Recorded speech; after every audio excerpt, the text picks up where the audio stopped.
တောင်မြို့စိတ်ကမ်းအပါဝင်ရေချောင်းကြီးချောင်းစခန်းပေါင်း54ခုနှင့်တောင်ပေါင်း138လုံးကိုကျော်ခဲ့ပြီးရွှေဖောင်တော်နှစ်စင်းတွဲလျက်အေယာဝတီမြစ်ကိုဆန်တက်ခဲ့ရာတက္ကရာ1148ခုနှစ်ကဆုံလားပြည့်ကျော်12ရက်နေ့တွင်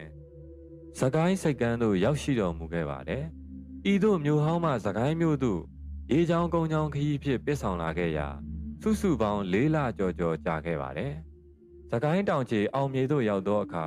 ဘိုးတော်ဘုရားပဒုံမင်းကိုယ်တိုင်ရေသို့ဆင်း၍ကြိုးစိုးပင့်ဆောင်ခဲ့ရပါတယ်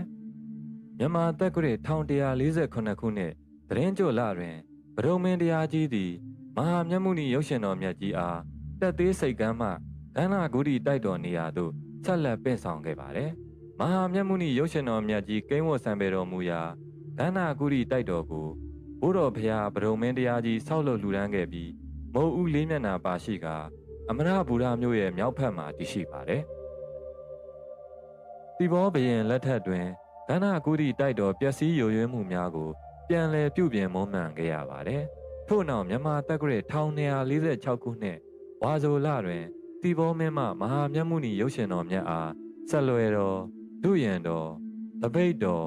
ရက်တော်နှင့်မကိုတော်တို့ကိုလှူဒန်းခဲ့ပါတယ်။မြန်မာတက္ကရာ1258ခုနှစ်တွင်